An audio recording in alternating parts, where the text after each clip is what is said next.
Good morning, class 5. So today we'll be studying chapter 4 of English, that is 5 Children and It. Okay. So Edith Nesbit was an English author and poet. She published her books for children under the name of E. Nesbit. Okay, that was a pen name.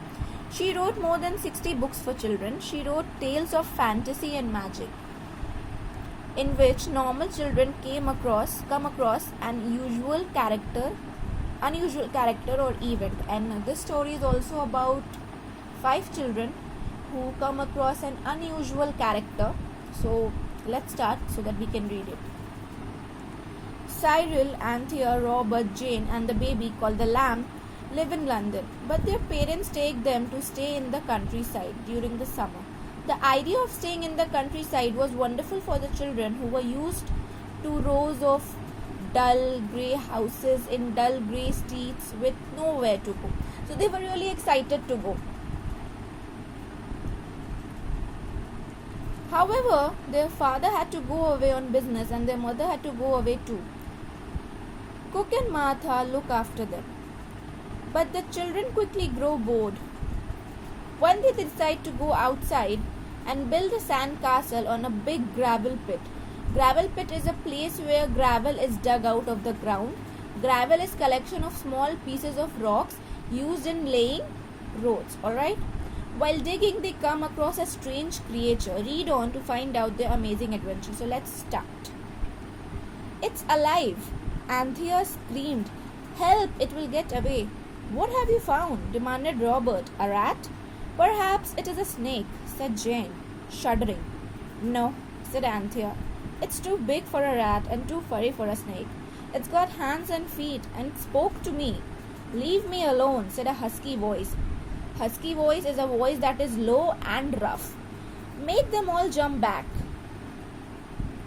And their hearts jumped nearly as fast as they did. So obviously when they heard this creature speaking just in their language, their hearts started beating even faster and they all jumped back in fear.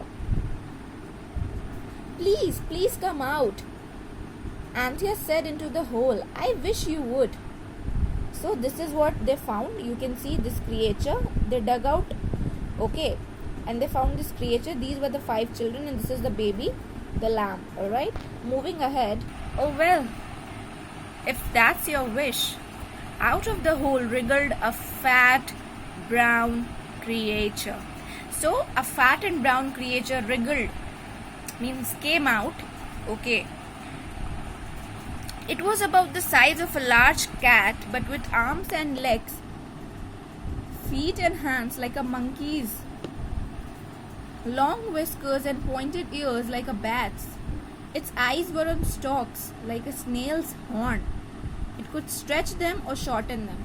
So this was the appearance of that creature. Alright. Can we take it home? Asked Jane. The creature turned its long stalk eyes to take a good look at her. Does she talk nonsense? Does she always talk nonsense? It asked. So that creature asked that does this girl always speak nonsense? She doesn't mean to, said Anthea gently. We won't hurt you. Don't be afraid. So Anthea said that she doesn't mean to, talk nonsense. We won't hurt you. Don't be afraid of us. Don't be scared. Afraid?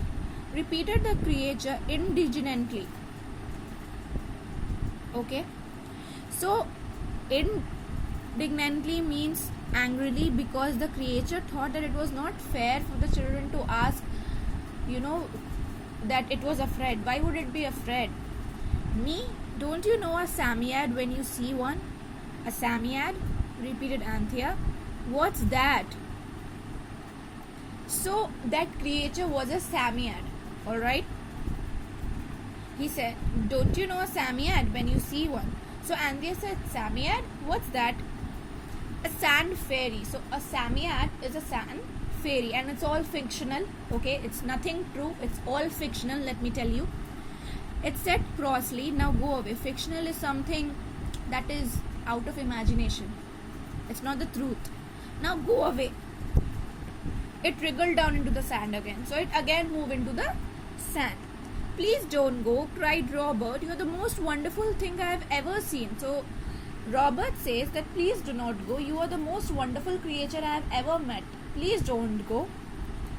The sand fairy smoothed its long rat-like whiskers and smiled. So the sand fairy got impressed and she smiled.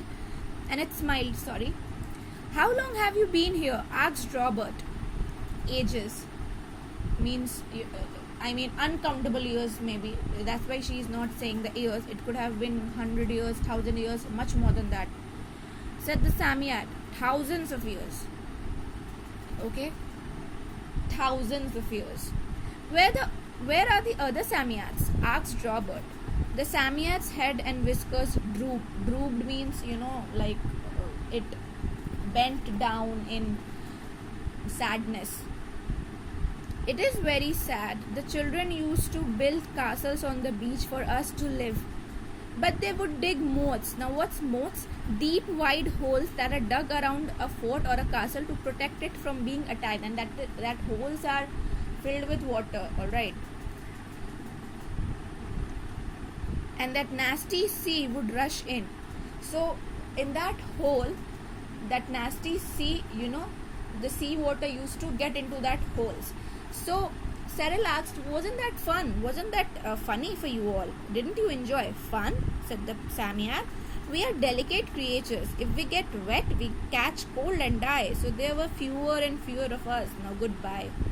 So it says that when we get wet, these creatures, when they get wet, they catch cold, okay, and then they die. So that is how most of the Samiads died, okay. So that is why only a few of them are left. Now it said goodbye. It's time to go.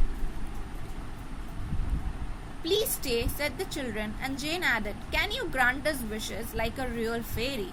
So Jane asked that please stay and can you please grant us wishes? If you're a fairy, you can surely grant us wishes, right? I just did. It said, you wished I would come out and I did. So the creature said, I just granted you a wish. You wanted me to come out and I came out. That was your wish. Oh, please, can we have another one? Asked Jane. So Jane asked, can we have another one? Please, please. If you must, it said grumpily. Grumpily as if in a bad mood. That creature was in a bad mood, okay? But hurry up about it. Be fast.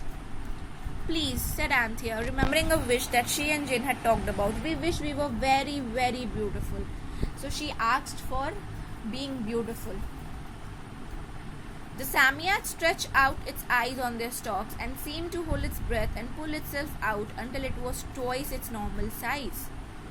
So that Samiad actually grew twice its normal size. Okay. So Anthea says, I hope it doesn't hurt itself or crack its skin. Robert said anxiously, because obviously they were not understanding what is happening.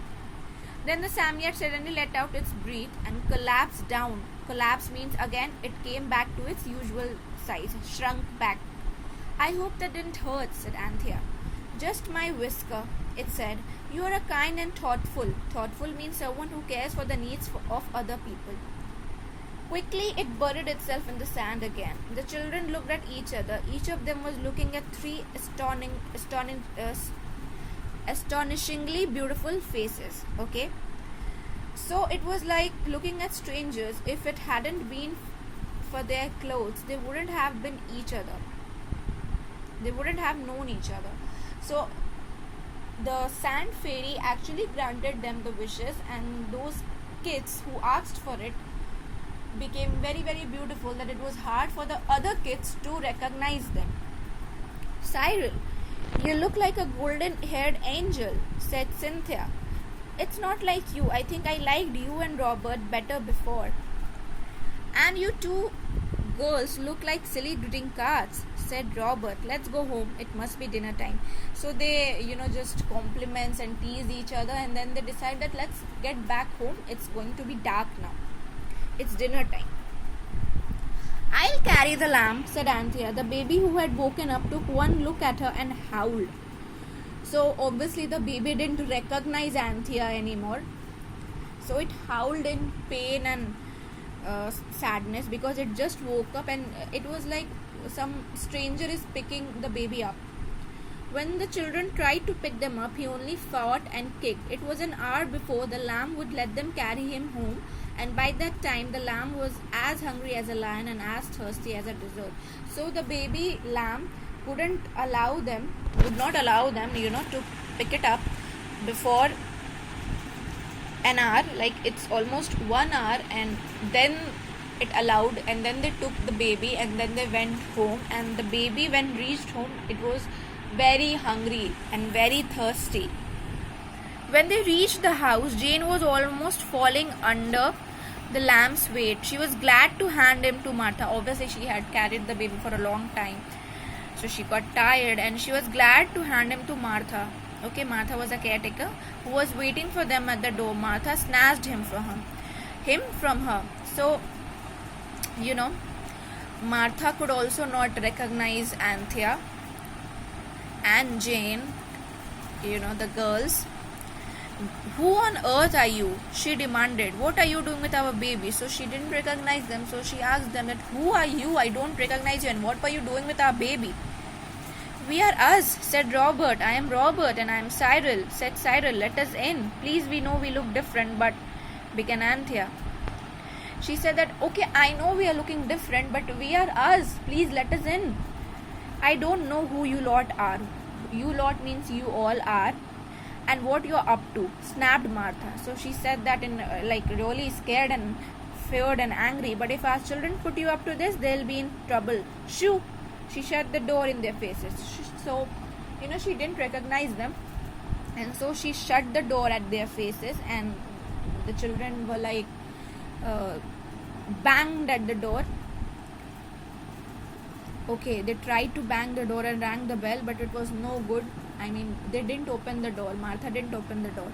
They wandered away down the lane, hungry, thirsty, and stunningly beautiful. Obviously, they were all very beautiful, but they were thirsty and hungry. Finally, tired and with nowhere to go, they sat down under a hedge. Now, so a hedge separates one piece of land from the another piece of land. Alright, so they sat down under a hedge. It will wear off at sunset, said Jane. Wear off means will slowly disappear. So their beauty will disappear at sunset, said Jane. Then we'll look normal again. They huddled together for comfort. Huddle means crowded together for comfort. They fell asleep. When Anthea awoke, the sun had set. It's all right, she cried. We are ordinary again. So when the sun set, and they were like, oh my god, now we are finally ordinary again. Finally, we are normal again. Where do you think you have been? Demanded Martha. So again they went back to the home. So Martha said, where do you think you have been? Demanded Martha. We had some very strange children here this afternoon. So she said that some strange children had come this afternoon to us. They were horrible, said Anthea. They stopped us from coming home until now. We were only just got away and we are starving. So they made up a story that they were horrible kids, and they didn't let us enter the home, and now we are very hungry. We have just got away and we are very hungry and we are starving. Well, don't you go near them again, said Martha, as cook brought in a supper that looked and smelled delicious. Food, okay, and the food was smelling delicious and looking delicious as well. We'll take good care to never see them again, said Robert, and they never have. So they never did that mistake again, and it was the only day in which they tried this adventure. So it was a very adventurous day for them. That's it for this chapter, and it has been taken from an extract, 5 Children and It. It is just an extract, alright? So have a good day, class.